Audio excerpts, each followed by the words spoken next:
कर उसने ब्रह्मा जी को श्रद्धा से प्रणाम किया। बोला सृष्टिकर्ता से मुझको मेरा काम बताए। ओम नमः शिवाय, ओम नमः शिवाय, हर हर भोले नमः शिवाय। नमः शिवाय, ओम नमः शिवाय, हर हर भोले नमः शिवाय। भक्तों, युगों पुरानी बात है, जब ब्रह्मदेव सृष्टि की रचना कर रहे थे, उसी समय अचानक उनकी भौं के बीच से संध्या नाम की एक सुंदर युवती उत्पन्न हुई, जिसे देखकर स्वयं ब्रह्मा जी भी चकित रह गए। इससे पहले कि वे कुछ संभलते, उसी समय एक रूपवान युवक वहां प्रकट हुआ।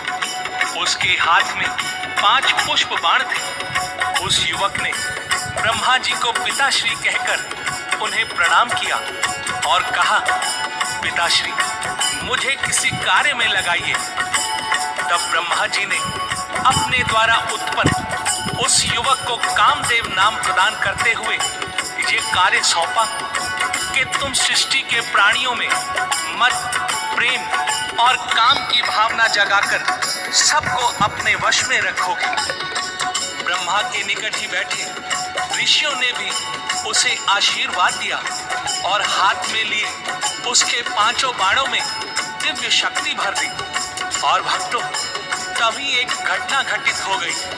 कामदेव ने परीक्षण हेतु अपने उन 5 बाणों को उन ऋषियों पर ही चला दिया। परिणाम स्वरूप ब्रह्मा समेत वो सारे ऋषि काम के वशीभूत हो गए और कामुक दृष्टि से उस सुंदर युवती संध्या की ओर देखने लगे।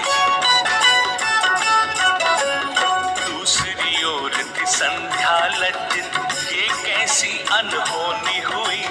ऋषियों के संग ब्रह्म पिता की मुझ पे कामुक दृष्टि पड़ी। मुनि वशिष्ठ की आज्ञा पाके उसने तप आरंभ किया।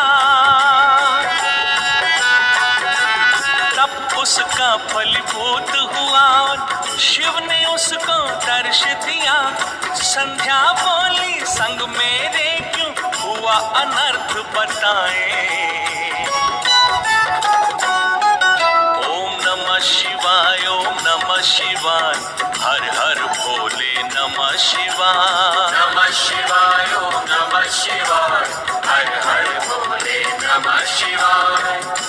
भक्तों, शिव से संध्या के ये पूछने पर भगवान शिव ने संध्या को बताया कि कामदेव ने अपने काम बाणों की परीक्षा लेने के विचार से अपने उन पुष्प बाणों का प्रयोग तुम्हारे पिता ब्रह्मा और अन्य ऋषियों पर किया है, जिसके परिणाम स्वरूप उन ऋषियों सहित स्वयं तुम्हारे पिता ब्रह्मा ने भी तुम्हें कामुक दृष्टि से देखा। परंतु तुम इसकी चिंता न करो, समय आने पर मैं स्वयं ब्रह्मा को उनके इस कुकृत्य का दंड दूंगा।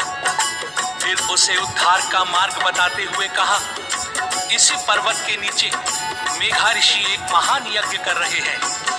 तुम वहां पहुंचकर अपने आप को यज्ञ अग्नि को समर्पित कर दो। ऐसा करने से तुम उनकी कन्या बनोगे। फिर जब तुम हिमालय पर कठोर तप करोगे तो त्रेता युग के प्रथम भाग में राजा दक्ष की कन्या होकर योग्य वर को प्राप्त करोगे। शिव जी के कहे अनुसार संध्या मेघा ऋषि के आश्रम में पहुंची और यज्ञ से निकलने वाली लपटों में कूद पड़ी। अग्नि ने उसे जलाकर सूर्य मंडल में प्रवेश करा दिया, जहां सूर्य ने उसे अपने रथ पर स्थान दिया, जिससे संध्या का ऊपरी भाग रात्रि बना और नीचे तथा बीच का भाग सुबह व शाम की लाली बना। फिर एक निश्चित समय पर मेघा ऋषि का यज्ञ पूर्ण हुआ।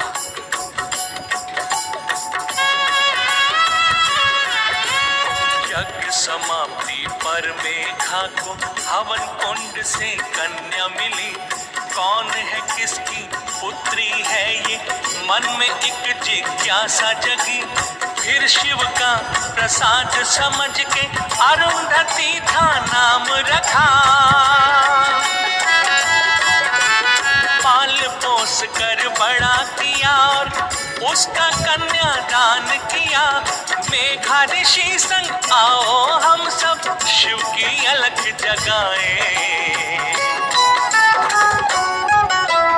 रामेश्वराय शिव रामेश्वराय, हर हर भोले नमः शिवाय। रामेश्वराय शिव रामेश्वराय, हर हर भोले नमः शिवाय। भक्तजनों, ब्रह्मा जी की भौं से जन्मी संध्या नाम की युवती के आरंभ ने तो सुखद अंत पा लिया, परंतु कामवश होकर ब्रह्मा जी ने अपनी ही इस पुत्री पर कामुक दृष्टि डालकर जो अपराध किया था उसे देवादिदेव महादेव भुला न सके। इसके लिए उन्होंने ब्रह्मा जी को कटु शब्द कहकर उन्हें इतना लज्जित और अपमानित किया कि ब्रह्मा जी उसका कोई उत्तर न दे पाए। भक्तों, भगवान शंकर